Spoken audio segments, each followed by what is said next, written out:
ونستغفره ونعوذ بالله من شرور أنفسنا وسيئات أعمالنا من يهده الله فلا مضل له ومن يضلل فلا هادي له أشهد أن لا إله إلا الله وحده لا شريك له وأشهد أن محمدا عبده ورسوله لا نبي بعده يا أيها الذين آمنوا اتقوا الله حق تقاته ولا تموتن إلا وأنتم مسلمون فإن أصدق الحديث كتاب الله وخير الهدي هدي محمد صلى الله عليه وسلم وشر الأمور محدثاتها وكل محدثة بدعة وكل بدعة ضلالة وكل ضلالة في النار. أما بعد, kita lanjutkan kajian kitab zikir pagi petang dan sesudah sholat fardu.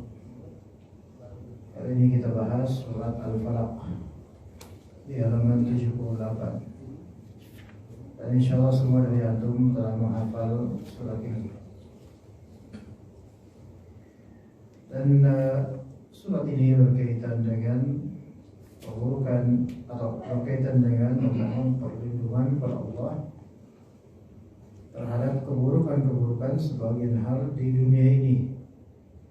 Dan sebagian orang menganggap remeh tentang adanya keburukan-keburukan ini. Disebutkan nanti ada masalah kejahatan malam ketika telah gelap, kejahatan para penyihir, dan seterusnya. Yang mana surat ini bisa menjadi benteng untuk menangkal sihir, baik sihir dari kalangan manusia yang bekerja sama dengan jin atau sihir dari kalangan jin itu sendiri. Ya. Surat Al-Falaq, sebagian ulama mengatakan ini surat yang turun di periode Madinah, dan sebagian ada yang mengatakan ini surat yang turun di periode Makkah. Dan sebab dari turunnya surat ini, sebagian ulama mengatakan dahulunya ada seorang anak kecil dari kalangan Yahudi yang anak ini suka membantu Rasulullah SAW. Ya, namun ternyata anak kecil dari Yahudi ini diam-diam mengambil beberapa sisa rambut Rasulullah SAW, ya, dan beberapa gigi dari sisir Rasulullah SAW. Kemudian dia serahkan kepada orang Yahudi, dan orang Yahudi pun menyihir Rasulullah SAW. Yang mana yang menyihir itu namanya Labid bin Al-A'sam. Labid bin Al-A'sam seorang Yahudi penyihir dan menyihir Rasulullah SAW. Dan ditaruh rajutan gigi sisir atau itu namanya gigi sisir, ya, asnan al-misht, yaitu gigi sisir, dan juga rambutnya Rasulullah itu ditanam di balik sebuah sebongkah batu di suatu sumur, ya, di suatu sumur namanya Bir Dirwan. Ya, maka Rasulullah kemudian sakit, dan Rasulullah SAW melihat perempuan di alam gaib, ya, di alam roh, atau di mimpinya atau halusinasi, dan dikhayalkan dirinya melakukan sesuatu padahal tidak melakukan apa-apa. Jadi Rasulullah SAW saja itu pernah jadi korban sihir. Kalau bahasa sekarang korban santet, ya. Jadi orang yang memiliki ilmu tinggi itu bukan berarti gak mungkin kena sihir. Kalau Allah Ta'ala menghendaki, ya sesuai kehendak Allah. Tetapi orang yang berilmu dan beramal saleh, ketika pun kena dengan hal-hal seperti ini, maka justru itu untuk meningkatkan derajat, bukan untuk menghinakannya, ya. Jadi surat Al-Falaq itu sendiri kan maknanya waktu subuh. Dan surat ini sangat berkaitan dengan masalah kegelapan malam. masalah-masalah yang berkaitan dengan keburukan dan sihir. Kata Allah Azza wa Jalla, "Qul a'udzu birabbil falaq." Katakanlah, saya berlindung kepada Rabb-nya Al-Falaq, yaitu Tuhannya waktu subuh. Ada juga ulama lain berpendapat bahwasanya Al-Falaq itu artinya adalah sijnun fi jahannam, yaitu penjara di jahannam. Ada juga yang mengatakan Al-Falaq maknanya adalah al-jub fi jahannam, yaitu suatu lubang di jahannam. Ya, beragam pendapat. Ada juga yang mengatakan bahwasanya Al-Falaq maknanya adalah syajarah fi jahannam, suatu pohon di jahannam. Ya, tapi yang lebih populer Al-Falaq itu adalah waktu subuh. Katakanlah, saya berlindung kepada Rabb-nya waktu subuh, itu Allah. Apa requestnya? Request dan perlindungan itu apa? Yaitu dari keburukan apa yang dia ciptakan. Min syarri ma khalaq, dari keburukan apa yang Allah Ta'ala ciptakan. Jadi keburukan di dunia ini juga takdir Allah dan ciptaan Allah, tetapi tidak dinisbatkan kepada Allah Ta'ala. Yang dinisbatkan kepada Allah hanyalah baik-baik saja. Namun keburukan-keburukan tersebut pasti Allah ciptakan karena ada hikmahnya dengan sebab pelanggaran manusia dan jin. Ya, min syarri ma khalaq, dari keburukan apa yang Allah Subhanahu wa Ta'ala ciptakan. Dan hal ini, keburukan ini umum, apapun itu. Ya, baik bersifat manusiawi maupun jinni atau hewani dan seterusnya, maka termasuk dalam doa atau ayat atau doa zikir berkata, "A'udzu bikalimatillahi tammati min syarri ma khalaq." Saya berlindung kepada Allah. Saya berlindung dengan kalimat-kalimat Allah yang sempurna dari keburukan apa yang Allah Subhanahu wa Ta'ala ciptakan. Dari keburukan itu juga Allah Ta'ala ciptakan. Nah, makhluk itu kan ada yang gaib, ada yang zahir, yang konkret, yang hissi, yang bisa kita lihat seperti binatang, manusia, benda-benda, itu makhluk alam yang bisa kita lihat. Namun ada juga makhluk yang tidak bisa kita lihat karena gaibnya, seperti malaikat, jin, dan mungkin makhluk lain yang kita tidak tahu. Surga, sekarang surga, neraka, langit ketujuh itu gaib semua bagi kita.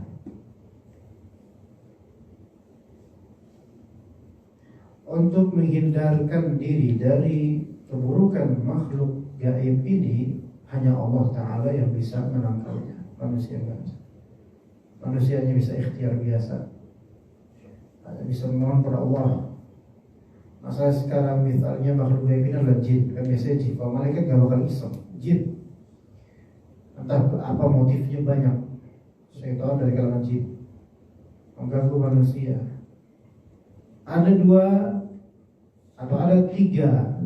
Ada tiga cara untuk menangkalnya.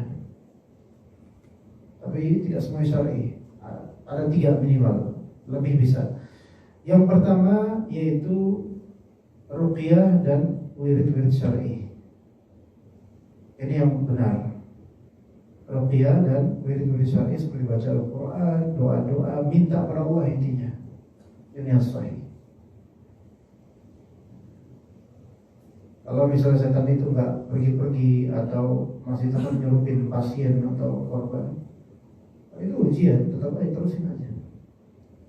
Itu yang pertama. Yang kedua, cara kedua adalah dengan nusrah. Nusrah itu adalah menangkal sihir dengan semisal, menangkal sihir dengan sihir juga. Ini dilakukan oleh dukun, paranormal, sebagian orang indigo dan sebagian kikun, uskun, pakun dan seterusnya. Kikun itu kiai dukun, uskun ustadz dukun, pakun bapak dukun dan seterusnya lah. Itu mereka kadang-kadang melakukan nusrah dengan apa? Mengusir jin dengan khadam, mengusir jin dengan jimat, mengusir dan seterusnya. Ini nusrah. Ini berbahaya dan nggak boleh. Jadi termasuk bisa menjadi syirik. Ya. Jadi misal ada seorang ustadz dipanggil untuk tolong usir syaitan dari rumah saya, maka dia kemudian mengusirnya dengan apa? Dengan media jin juga. Ya sama aja dong. Nama penyakit ini namanya. Apalagi kalau ditambah bakar kemenyan. Ya, bakar kemenyan. Mengusir tuyul dengan genderuwo, ya sama kan itu. Itu kan syaitan juga. Ya. Walaupun ngakunya muslim itu jinnya, jangan percaya itu. Jadi min syarri ma khalaq di sini keburukan dari apa yang Allah ciptakan itu syaitan dari kalangan jin itu. Kita hanya bisa minta sama Allah Azza wa Jalla dan ikhtiar dengan membaca wirid-wirid dan doa-doa. Ya, boleh dengan ikhtiar memukul, baik memukul pasien atau korban kesurupan, atau kalau jinnya nampak antum pukul sekalian. Kalau emang dia nggak keburu balik ke alamnya, antum kejar, pukul, selengkat, sliding, jatuh, cedera, hamstring. Nah, itu insya Allah kalau antum bunuh jin, ya, itu insya Allah nggak apa-apa, karena dia sudah zalim dengan menampakkan diri di alam kita. Begitu. Cuma masalahnya jinnya nangkring di atas pohon, nah itu yang sulit. Makanya rata-rata jin itu kalau menampakkan diri nggak dekat pada manusia, umumnya gitu. Karena apa? Karena nggak mau memberikan chance atau kesempatan buat ditangkap. Begitu. Ya. Baik. Itu cara yang kedua dengan hal-hal seperti itu. Cara yang ketiga untuk mengusir setan. Cara yang ketiga adalah dengan sugesti. Dengan sugesti pribadi, baik dengan percakapan jiwa dan perintah, dengan mengandung sugesti yang kuat di hati. Pergi. Ini mungkin, tetapi distorsinya besar. Artinya gini, ada orang memang pemberani, ya, sehingga ketika ada jin nampak misalnya pocongan, terus dia kemudian pergi kamu, kaprok sih, ya. Begitu. Jinnya pun ketakutan karena ternyata di manusia lebih setan darinya misalnya. Maka ini kan pakai sugesti, kekuatan keberanian. Itu bisa, ya bisa. Sebagian setan juga melihat manusia, oh ini berani nih. Nah sebagian setan akhirnya give up. Ada orang nggak bisa ditaklukkan karena dia punya nyali gitu. Ya, ini bisa mungkin. Hanya saja ini nggak ada nilai ibadah. Cuma karena berani doang. Namun ada sebagian orang berani karena memang dirinya ada dorongan sugesti syaitani dalam dirinya. Itu mungkin juga. Yang mana sebenarnya di dirinya tuh juga ada syaitan yang lebih berani daripada syaitan yang nampak itu. Bisa paham ya? Tadi bisa pocong muncul menakutin dia. Ternyata dia melakukan perintah ke pocong yang nampak itu. Kamu pergi atau saya siksa kamu. Ingat kalimat-kalimat seperti ini kadang ada di orang-orang yang dia tuh nggak ngeh kalau di dirinya ada jin.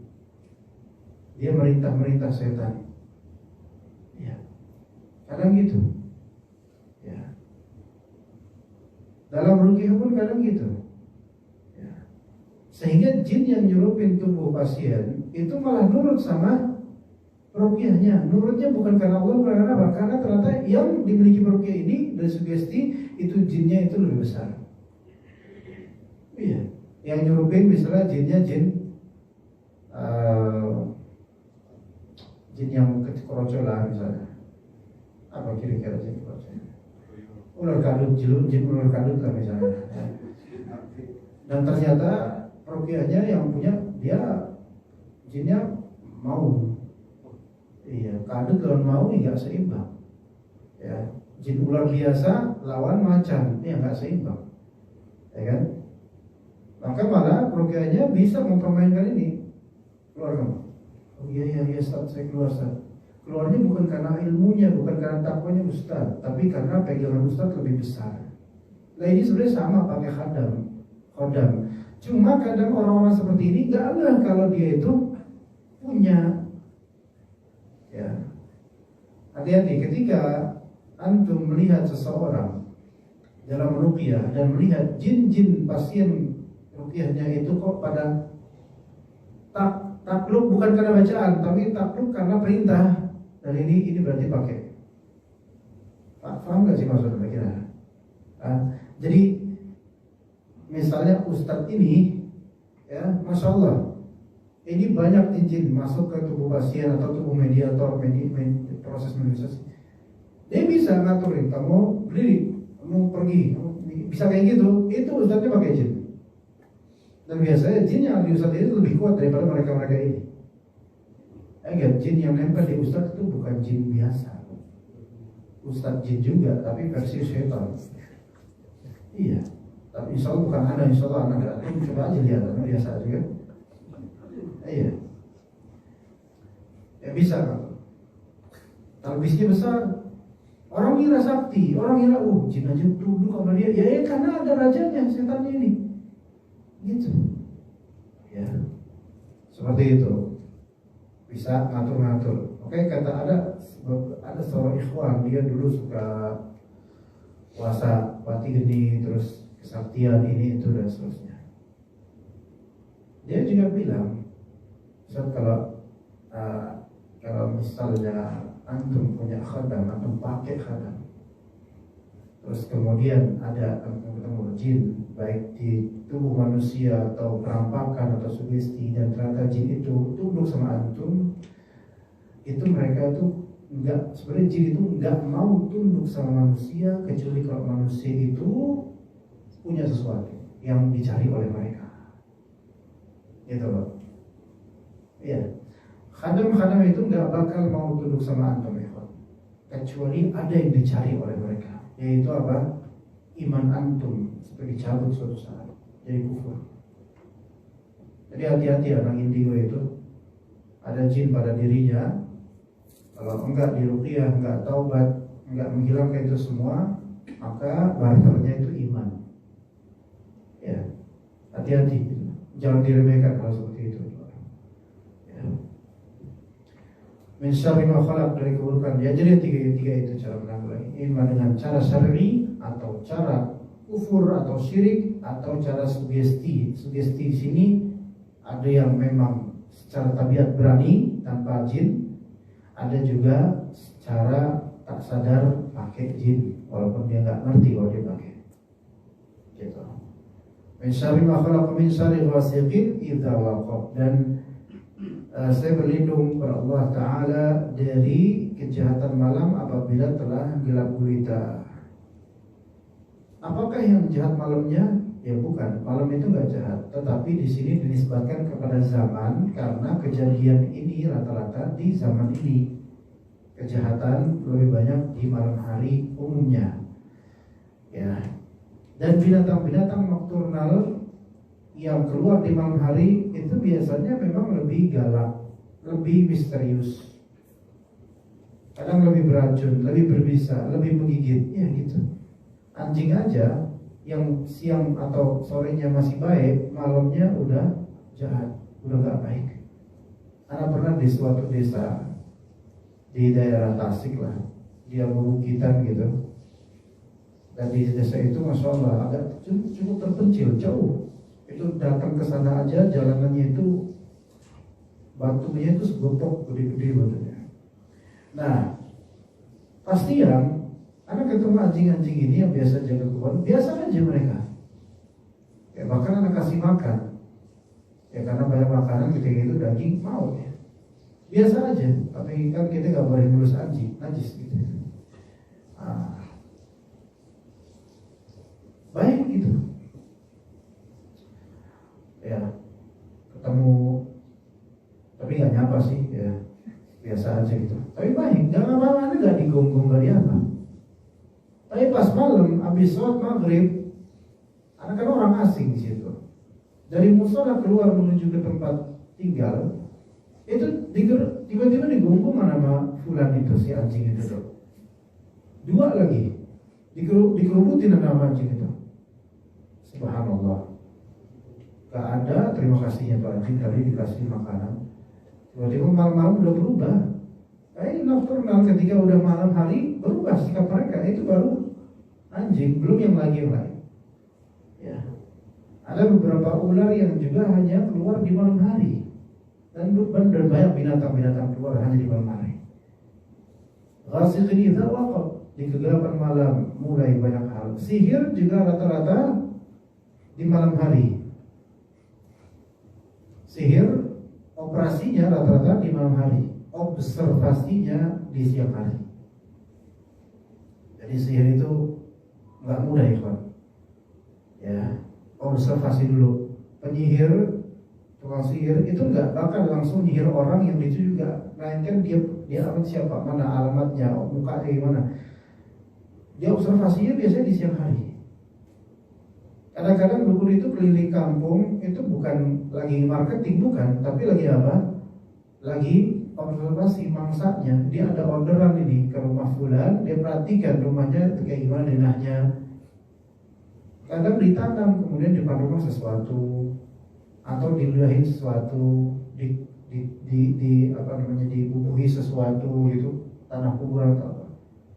Biasanya itu observasi kayak gitu biasanya siang, karena siang itu bisa terlihat orangnya kayak gimana, keadaan rumahnya kayak gimana. Adapun operasi untuk ngirim sihirnya seringkali apa? Malam. Dan itu bukan sesuatu yang mudah sebenarnya untuk ngirim sihir. Harus ada pancingan dan triggering dulu. Triggernya ada. Biasanya triggernya emosi. Maka yang lebih cepat untuk kena sihir itu perempuan daripada laki-laki. Karena perempuan baperan, laki-laki dablek. Orang dablek itu susah dapat sihirnya. Dablek, so tahu lagi, keras kepala, ini susah kena sihir. Tapi kalau baperan, segala kejadian dimasukin ke hati, ya ini kena nih cepat tuh sihir ini. Ya bukan berarti kita harus dablek, bukan juga gitu, jangan gitu juga. Cuman zikir yang lebih afdol, ya. Makanya rata-rata perempuan lebih cepat kena sihirnya dengan segala tingkatan, ya. Nah, kadang juga seperti yang belakangan ini, bahkan baru Kamis kemarin, ini kan Senin ya, Kamis kemarin ada di suatu kajian, dan ketua DKM, bukan ketua DKM, Pak RT di tempat kajian yang biasa ngaji mana, alhamdulillah, dalam udah sebulanan atau berapa pekan ini udah ke Malaysia Pak RT, karena dapat kerja di sana atau dinas di sana selama setahun ke depan. Pak RT ini kemudian WhatsApp ke Ana, minta tolong istrinya mau konsultasi ke Ana, ditemani dengan putranya sudah besar, udah SMA.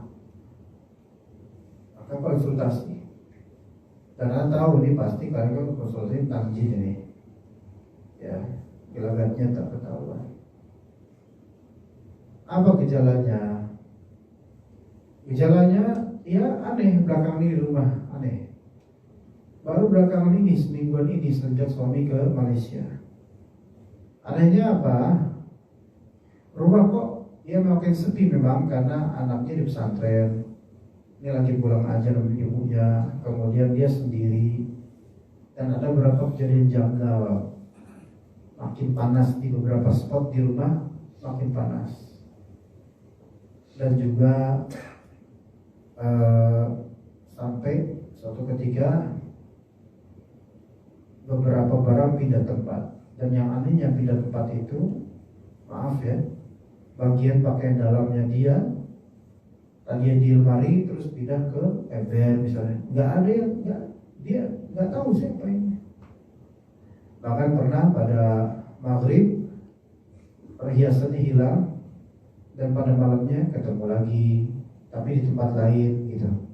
Iseng, ya. Maka kemudian ayolah ke rumah, tolong tunjukkan bagian mana yang menurut ibu gak enak. Dikasih tahu kamar pojok, kamar anaknya yang kosong, dan bagian atasnya pas. Oh berarti dia sering online di situ setan. Kuntilanak ya bu ya. Oh tahu, ya tahu. Maka kesimpulan terakhir dari anak adalah ini ibu sedang dalam proyek. Gitu. Iya, mereka lagi ada orderan proyek. Bisa melihat, ini saya uji nih sekarang. Saya uji dulu dengan ibu coba merem. Dan spot yang paling serem waktu Ibu Riba ini, coba bayangin ada siapa? Ada nggak? Yang ini, oh iya di situ ada si Kunti kan, ya. Kadang di bawah, tapi kadang di atas, naik turun dia. Ada liftnya mungkin di alam dia. Nah, di situ doang spotnya, dibayangin situ doang. Coba suruh dia nampakin diri, enggak mau. Ya dia nggak bakal bisa, nggak mau. Anak conversation seperti ini ke ibu ini karena apa? Ada pengen menguji seberapa connected ibu ini dengan dia, fulana, mbak itu, ya mbak itu. Maka kesimpulannya, ya tentu anak nggak bisa melihat apa-apa, anak nggak ada sama sekali, insya Allah. Ini belum tentu santet, belum tentu sihir, belum tentu kiriman. Ini hanya proyek setan aja. Tujuan finalnya adalah ibu supaya cerai, gitu. Intinya itu. Ya, intinya itu. Ya. Ada beberapa jin dalam beberapa kasus di dunia perceraian, ya. Itu umumnya di kasus yang saya tangani selama berapa tahun, itu rata-rata jinnya kuntilanak. Nggak tahu kenapa kok harus kunti, nggak yang kayak lain jin kadal atau jin tokek itu kuntilanak terus selalu gitu. Makanya hafal, jadi kok mesti gitu. Dia lagi, fulana lagi, mesti gitu. Terjadi akhirnya perceraian, hasutan. Biasanya yang dihasut itu yang perempuannya, istrinya. Apalagi kalau dia jauh dari rumah, jauh dari suami. Itu potensial banget itu. Makanya suami harus sering-sering telepon istrinya. Iya. Udah sering diganggu, sering panas, sering lihat ini, sering lihat itu, sering dibisikin, sering gak enak, barang berpindah-pindah dan seterusnya. Terus mudah emosi. Bahkan kadang teleponan sama suami emosi. Nah ini, ya bukannya kangen-kangen malah emosi. Maka Anda sarankan ibu ke suami sana. Ini darurat. Selamatkan rumah tangga ibu. Anak dari pesantren, ibu ke Malaysia, ke suami. Kalau bisa pakai mahram itu lebih bagus. Tapi kalau nggak ada mahram dalam kondisi darurat ini, ya udah ibu pergi aja. Karena di sini lebih bermanfaat.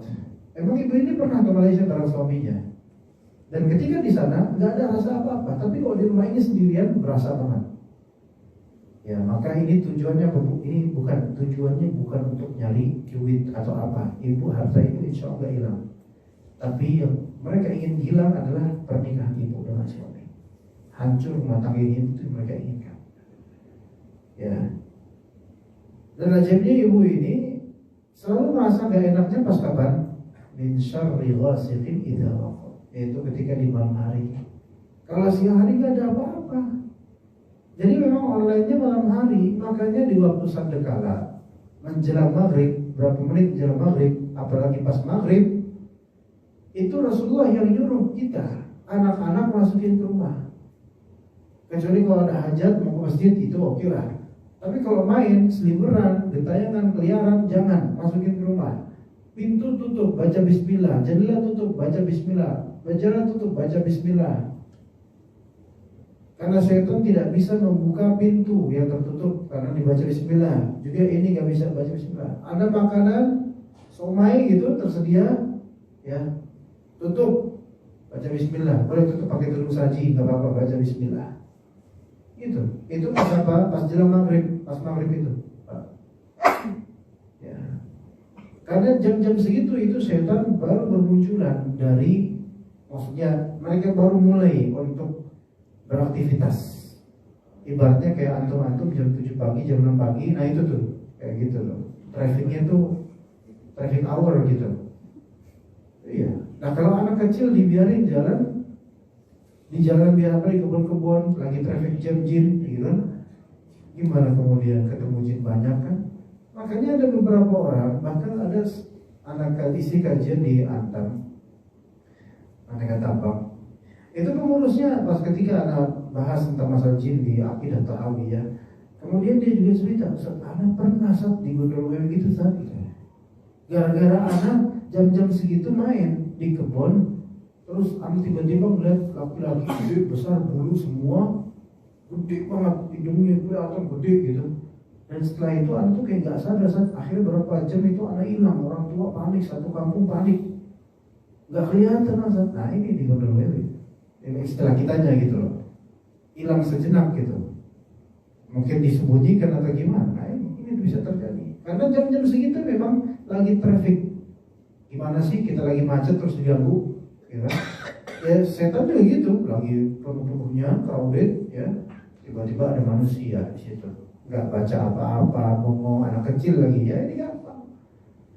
Makanya Rasulullah SAW itu concern kepada kita dan anak kita, dia suruh masuk. Karena ini sudah mau mulai malam.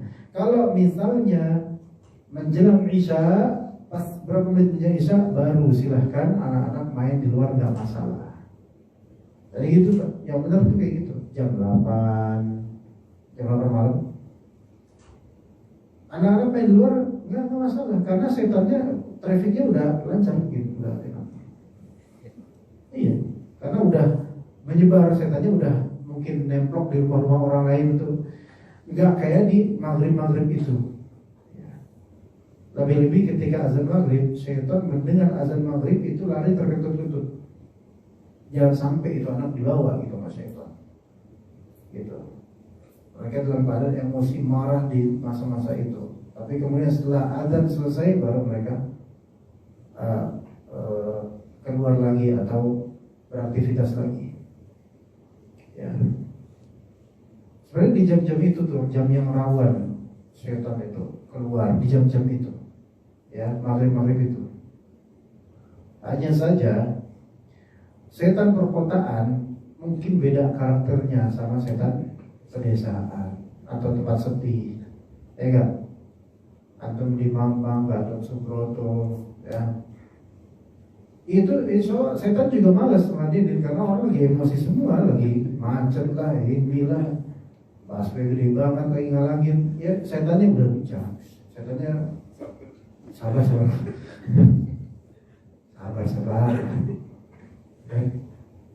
ya. Sebenarnya yang sahih adalah saat itu ya harusnya kita mampir ke masjid gitu kan.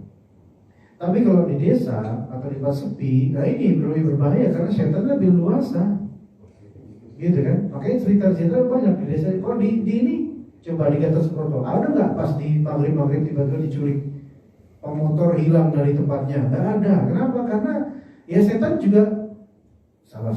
Nanti aja udah ini, apalagi susah nih orang. Gitu.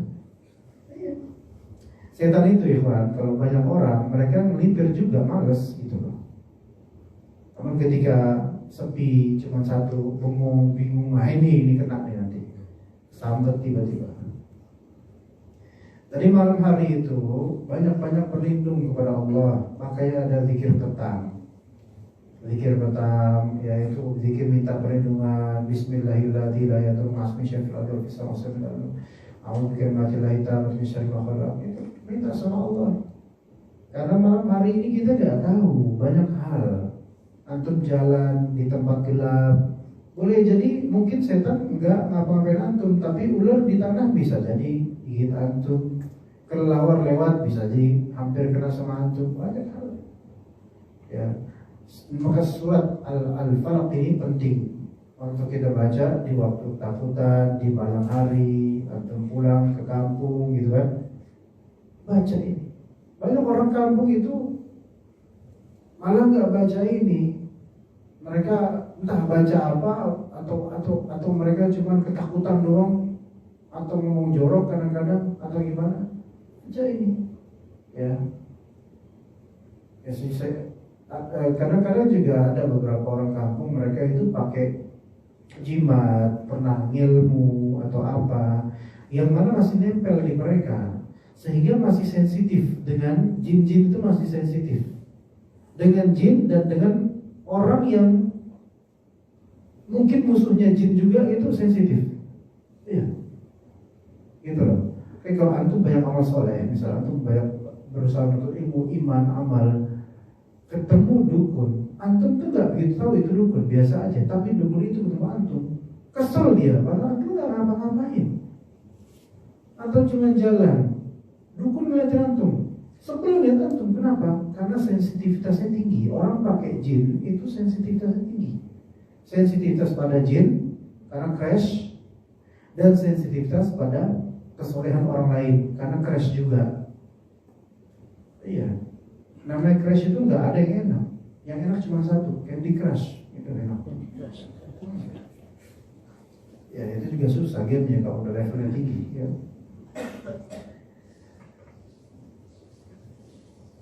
Waktu anak ke daerah Ciamis, anak naik bis dari Kampung Rambutan turun di Cisaga namanya. Ada namanya tempatnya Cisaga.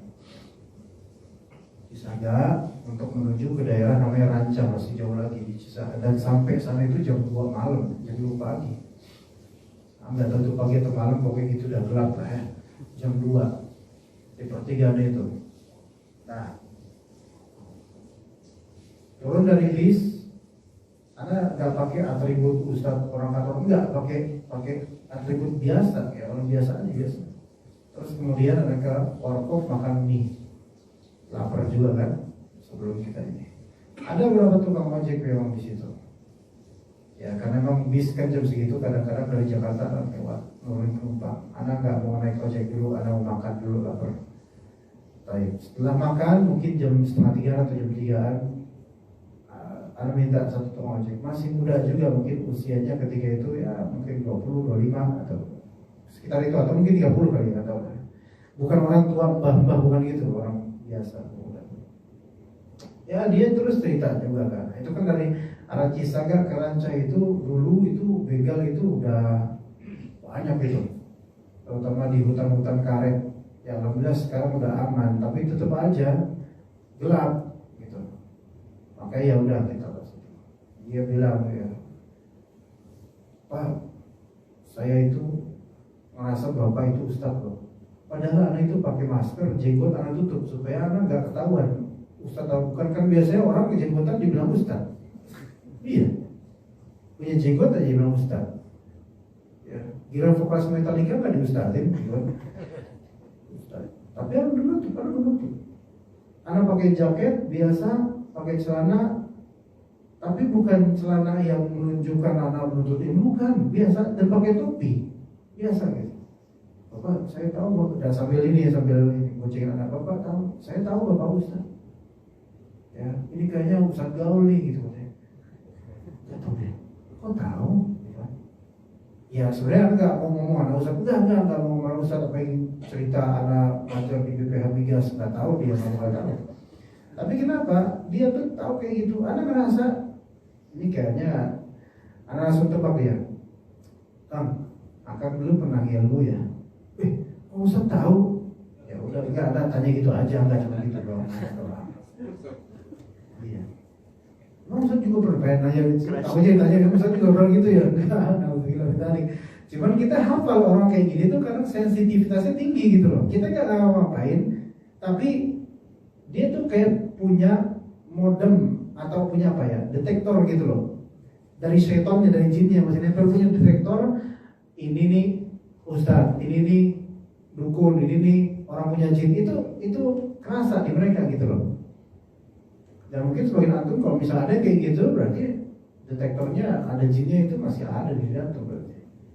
Ya, tapi anak bagi pengalaman kok nanya kayak gini, Mas akan pernah ini pakai ilmu ya, dulu pernah pakai ya. Oh iya Ustaz gitu. Ya. Jadi ketika ada turun bis di gelap-gelap itu pun dia sudah ngelihat ini Ustaz gaul nih kayaknya gitu, padahal nutup semua. Ustaz gaul karena pakai jaket, biasanya Ustaz pakai songkok, pakai baju koko, ini kok bisa gitu dia nerawang kayak gitu. Anak nggak punya KTP, anak nggak ini link YouTube, enggak. Tapi dia bisa nerawang kayak gitu. Terus juga di antara indikasinya, Pak, dia mau panggil anak Pak juga. Pak, anak tadi lewat ini tadi lewat belokan tadi kan ada tuh gelap-gelap tuh. Nah, kalau saya lewat sesi, saya lewat situ selalu merinding Pak, gitu kata dia. Kedinginan kali Kang? Enggak, di situ tuh kayak nyimpen apa gitu, selalu merinding. Dalam hati, ya iyalah, yang ilmu dulunya ya masih sisa. sensitivitasnya tinggi di beberapa tempat. Itu Pak. Nah, untuk menghindari sensitivitas itu, akidah harus dibangun dengan baik. Hilangkan tuh setan, baca banyak-banyak kayak ini, baca surat Al-Falaq. Ini sariwasi ini bukan malah dipelihara. Itu bukan malah dipelihara. Ya. Baik. Anda izin ikhwan sampai jam 12.45 kajiannya. Masih ada waktu sekitar 2 menit. Ya, mungkin 2 menit sekian detik ya. Jika ada mungkin pertanyaan untuk menyisakan ayat 4 dan 5 untuk pertemuan di bulan depan. Ada yang mau ditanyakan? Kalau nggak ada, saya pamit. Kalau gitu. Ayo. Atau ada yang mau dirukyah di sini biar kesurupan sekalian? Iya.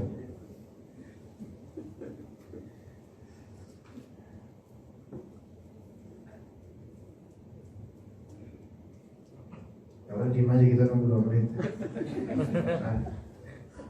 Ayo, fadal. Waalaikumsalam. Kalau yang minta dirukyah itu nanti dihisab ya gitu Pak Ustaz. Ya di akhirnya. Kalau yang enggak itu minta rukyah. Kalau dia minta rukyah kayak Pak Ustaz tadi nawarin rukyah, ada yang mau berarti dia enggak. Kalau misalnya ada nawarin siapa yang mau dirukyah, terus habis itu antum menawarkan diri itu enggak minta dirukyah karena ana yang nawarin. Ini ada namanya istirqa, minta dirukyah. Minta dirukyah itu berarti dia yang minta, dia yang request, dia yang ngasih proposal. Saya pengen dirukyah secara ibtidah dari permulaan dia minta. Minta rukyah itu ada beberapa konteks Pak, enggak semuanya satu hukum. Ada minta dirukyah yang sifatnya haram, ada yang minta dirukyah yang sifatnya makruh, ini pada asalnya makruh. Dan ada yang minta dirukyah yang pada asalnya mubah, dibolehkan. Yang haram ketiga apa? Ada berapa model? Ya, yaitu perempuan, apalagi single, dia minta dirukyah oleh seorang ustadz yang menurut dia ganteng dan dia sukai, itu haram. Ini terjadi banyak. Iya. Ustaz, rukyah saya dong Ustaz. Ustaznya pusing. Aduh, pusing gitu. Ustaz, rukyah aku dong Ustaz gitu. Kayaknya aku ada jin deh. Enggak, kamu gak ada jin, kamunya yang setan. Iya. Kayak gitu.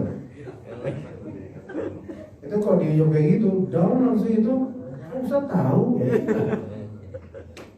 Kemudian konteks lain yang haram yaitu seseorang minta dirukyah dan dia nggak pernah usaha sama sekali gitu loh untuk baca Al-Quran, nggak ada usaha sama sekali, ya. Tiba-tiba minta dirukyah aja, ya. Misalnya merinding sekali, kemudian tiba-tiba minta dirukyah saya dong, nah, ini nggak boleh. Kenapa? Karena antum ada apa? Kalau antum merinding atau ketakutan apa, langsung berlindung minta sama Allah SWT. Jangan ujung-ujung langsung rukyah, minta rukyah. Kenapa? Karena nggak bisa baca, emang baca, gitu. Nah, ada rukyah yang makruh, dan ini hukum asal minta rukyah adalah makruh. Ini yang sahih kata Imam Nawawi. Yaitu antum mungkin sudah berusaha, cuman antum merasa kayaknya sama orang lain mungkin lebih bisa deh gitu. Padahal antum juga bisa, makanya ini makruh. Tapi udah usaha. Ya. Ada yang diperbolehkan ketika hajat yang nggak memungkinkan antum sendiri. Seperti antum sudah berusaha rukyah mandiri, sudah berusaha dengar ini itu apa dengan Al-Quran dan seterusnya. Namun ternyata itu malah membuat antum semakin sakit. Ada beberapa orang itu nggak bisa merukyah mandiri karena sekali dia baca langsung keluar macamnya. Dia kesurupan.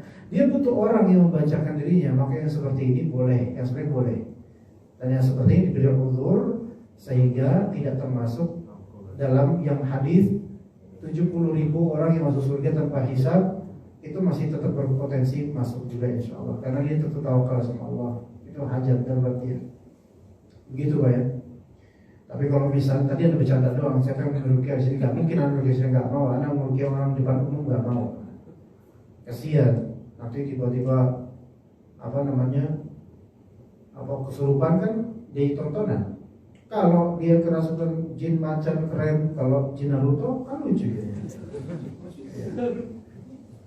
Ayo. Assalamualaikum. Yang pertama, apa mungkin ada orang soleh Ustaz yang bisa punya firasat tanpa ini misalkan sudah lahir anaknya atau apa gitu, tapi secara zahir dia sudah lahir anaknya, sudah lahir ponakannya, kemudian sudah ada kejadian-kejadian yang tanpa diinformasikan sudah tahu. Padahal beliau adalah orang soleh, secara zahir kelihatannya soleh. ya. Terus yang kedua Ustaz, kalau kita udah zikir petang ba'da asar itu apakah kita terlindung dari kejahatan ba'da maghrib itu? Ya. Baik, apakah ada orang soleh punya firasat misalnya sesuatu prediksi ternyata benar? Itu ya mungkin. Tapi gini, antum bisa melihat orang itu zahirnya soleh, namun antum lihat amalnya.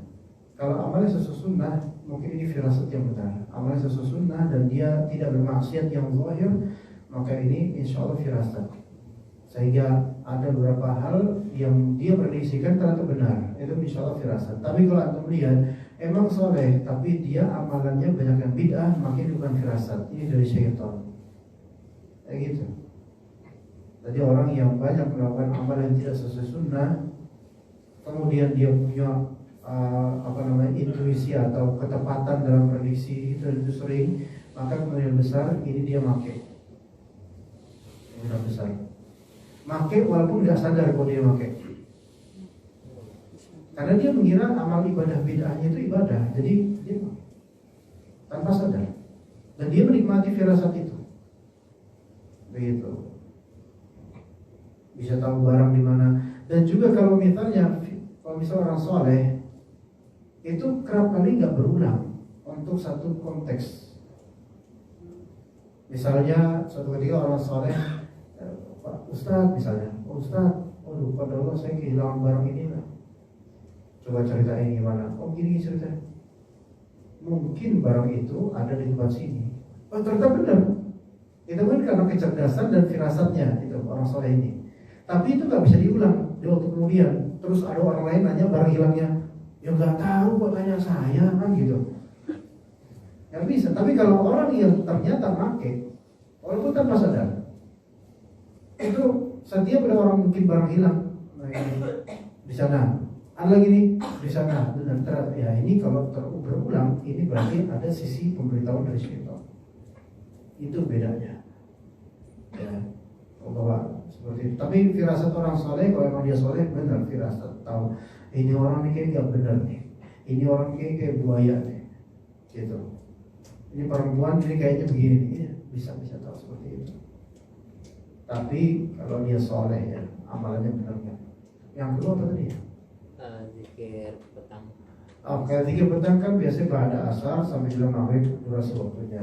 Apakah akan bisa terhindar dari keburukan malam? Iya, karena kan mulainya zikir petang itu sampai malam dan juga sampai subuh itu. Nanti habis subuh zikir pagi. Itu ya, berefeknya sampai malam, sampai besok subuh. Baik, begitu insyaallah bisa kita sampaikan. Jazakumullahu khairal jazaa. Wassallallahu ala nabiyina Muhammad wa ala alihi washabbihi ajma'in. Subhanakallahumma wa bihamdika asyhadu an la ilaha illa anta astaghfiruka wa atubu ilaik. Assalamualaikum warahmatullahi wabarakatuh.